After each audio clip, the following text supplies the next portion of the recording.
Hello everyone, this is me Robinson Aftab. और इस video में हम आपके लिए लेके आए हैं कि आप किसी स्टॉक को जब बाय करो तो आपने क्या क्या देखना है, किस चीज़ को स्टडी करना है। उसके बाद आपने डिसाइड करना है कि आपने वो स्टॉक लेना है या नहीं लेना।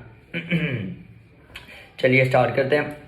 सबसे पहले आपने स्टॉक में ये देखना है, स्टॉक का चार्ट देखना है कि उसकी हाई प्राइस कितनी है और लो प्राइस कितनी है, कि वो अपने पूरे 5 साल के पीरियड में कहाँ तक ऊपर गया है, ऊपर उसका जो टॉप और उसका बॉटम। और उसके बाद आपने कंपेयर करना है कि वो इस टाइम चल कहाँ रहा है। लेट्स से अगर वो कहीं मिडल में उसके चल रहा है, दोनों पॉइंट के सेम, ऊपर स्पेस है नीचे भी है, तो आपने अवॉइड करना है उस स्टॉक को। और आपने सोचना है नहीं यार, ये मतलब ऊपर भी जा सकता है नीचे भी जा सकता है। ओके, अगर वो नीचे बहुत ज़्यादा नीचे है तो ये बेस्ट है प्राइस के लिहाज से, कि वो बहुत सस्ता हो चुका है, इसको बाय करना चाहिए। अगर ये अपने हाई रेट्स पे जाता है, नहीं जाता, थोड़ा ऊपर जाता है, आप उसको सेल कर सकते हैं। फर्स्ट हो गया ये, आपने ग्राफ जब देखना है तो आपको वो एक क्लियर पिक्चर नजर आएगी, यार ये सस्ता है, ये अच्छा हो सकता है, सस्ता है अच्छा हो सकता है कि ये नीचे है।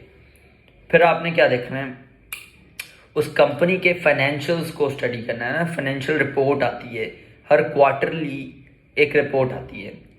आपने पिछले 5 सालों की रिपोर्ट पढ़ लेनी है, उसको जस्ट ऊपर से देख लेना है कि प्रॉफिट किया है या कंपनी ने लॉस किया है। अगर लेट्स से पिछले कई सालों से कंटिन्यूसली कंपनी लॉस कर रही है तो फिर आपने उसमें इन्वेस्ट नहीं करना। क्यों? क्योंकि फिर वो उसके नीचे आने की एक रीज़न है कि यार कंपनी लॉस में है और कंपनी का स्टॉक नीचे आ रहा है, तो वो उसका वैलिड रीज़न है कि मतलब लोग उसको बाय नहीं कर रहे।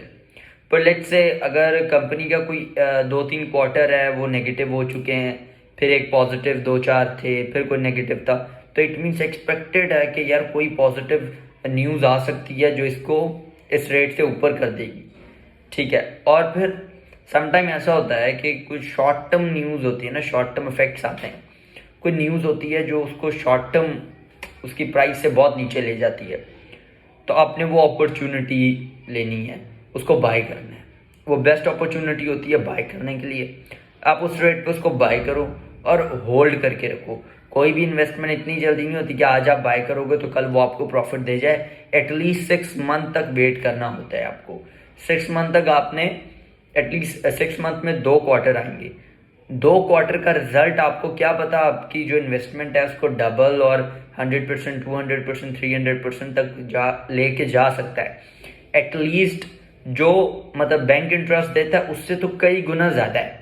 ठीक है, आपके दूसरे बिजनेसेस से बहुत ज़्यादा है कि एक 6 मंथ के पीरियड में अगर आप 50-60% भी मतलब आपको मिल जाता है, तो इससे अच्छी और इन्वेस्टमेंट नहीं हो सकती। ये बेसिक चीज़ें थी ना, कि पहले आपने देखना उसका प्राइस, कि उसकी जो प्राइस है वो अपने मतलब टॉप और बॉटम से कहाँ पर ज़्यादा है। अगर वो बॉटम के लाइन के करीब है तो आपने उधर बाय करना है। अगर वो बिल्कुल टॉप के ऊपर है और बिल्कुल ऊपर चल रहा है तो आप उसको बाय ना करें। क्यों? क्योंकि वो नीचे आ सकता है, उसके पास नीचे की रूम बहुत है, वो नीचे आ सकता है। और कुछ स्टॉक है वो जो नीचे हैं, तो इट मीन्स कि इसके पास नीचे जगह नहीं बचती कि इससे नीचे ये कहाँ जाएगा, तो वो उसके लिए मुश्किल हो जाएगा। तो इसलिए, और ये अंडरस्टूड बात होती है, कंपनी कभी भी, कंपनी के जो अंदर डायरेक्टर्स बैठे होते हैं वो इस चीज़ को रियलाइज करते हैं कि यार अगर उनकी कंपनी का शेयर नीचे चला जाएगा कोई बाय नहीं करेगा, उनका शेयर कोई बाय नहीं करेगा तो उनकी तो मार्केट वैल्यू कम होती जाएगी।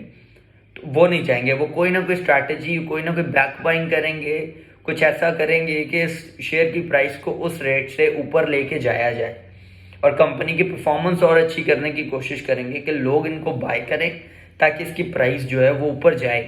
कंपनी के डायरेक्टर्स इसको इग्नोर नहीं करते, वो फिर इस पर मीटिंग्स करते हैं और उसके बाद वो डिसाइड करते हैं कि क्या किया जाए। तो ये चीज़ें होती हैं कि वो जब बॉटम पे आएगा तो उनको डर लगा रहेगा कि यार ये नीचे क्यों जा रहा है, इसको ऊपर लेके जाया जाए, क्योंकि उनकी भी वर्थ कम हो जाती है। उनके भी जो उनके पास शेयर होते हैं जो कि मतलब उन्होंने मतलब बाय किए होते हैं, तो वो उनकी वर्थ नीचे हो जाती है। तो उनको अगर देखा जाए तो उनको लॉस हो रहा होता है और वो नहीं चाहते कि उनको लॉस हो। तो इसलिए वो मार्केट में कुछ ना कुछ ऐसा करते हैं कि इसकी प्राइस को ऊपर किया जाए। तो आपने प्राइस देख लेनी है कि प्राइस डिफरेंस टॉप 5 ईयर्स का देख लें कि 5 ईयर्स का जो इसका टॉप है वो कौन सा है और बॉटम कौन सा है। अगर बॉटम के करीब ज़्यादा बॉटम पे है, बॉटम से थोड़ा ऊपर है, तो इधर लेना है। और अगर लेट से बहुत हाई है, मैं अपने टॉप पे है, तो उसको बाय नहीं करना। मिडल में तो आपने फिर भी अवॉइड करना है क्योंकि वो रिस्की हो सकता है कि थोड़ा और नीचे आ जाए। तो अगर वो मिडल से थोड़ा सा नीचे आ जाता है, मिडल पॉइंट से, तो हाँ आप उधर बाय कर सकते हैं उसको। और दूसरी चीज़ आपने उसके फाइनेंशियल्स पढ़ लेने हैं कि पिछले 5 सालों में प्रॉफिट कर रही है कंपनी हर क्वार्टर में, या कुछ क्वार्टर में प्रॉफिट, कुछ क्वार्टर में लॉस, तो ठीक है, ओके, ये भी समझ आती है, आप बाय कर सकते हैं इसको। प्राइस, फिर आपने प्राइस चार्ट पे जाना है और देखना है नीचे है तो उसको बाय कर लेना है। फिर उसके बाद जो बात आती है कि लेट से नेगेटिव रिजल्ट्स हैं और प्राइस नीचे है तो बाय नहीं करना, फिर उसका बाय नहीं बनता, फिर वो पॉसिबल है और नीचे भी जा सकता है। पर पॉजिटिव रिजल्ट्स हैं और प्राइस नीचे है तो ये अपॉर्चुनिटी है, और सबसे बेस्ट अपॉर्चुनिटी है कि इसको बाय करके और आप होल्ड करके रखें। आप इसको जितना रख सकते हैं रखें, क्योंकि और फिर फोरकास्ट देख लेनी है। फोरकास्ट अब मैं आपको बताता हूँ, मतलब कि कंपनी के जो नेक्स्ट फाइनेंशियल रिजल्ट आना होता है उससे पहले काफ़ी सारे एनालिस्ट हैं वो फोरकास्ट करते हैं, मतलब बताते हैं कि यार ये नेक्स्ट जो क्वार्टर में इतना रेवेन्यू अर्न होगा और इतना अर्निंग पर शेयर आएगा। वो फोरकास्ट देख लेनी है, वो फोरकास्ट ज़्यादा है या अपनी प्राइस प्रीवियस से कम है। जब आप देखेंगे कि यार हाँ ये जो लास्ट उसका रिजल्ट आया था उससे वो ज़्यादा है फोरकास्ट, तो इट मीन्स के आपको बेनिफिट हो सकता है, आप उसको ज़रूर लें।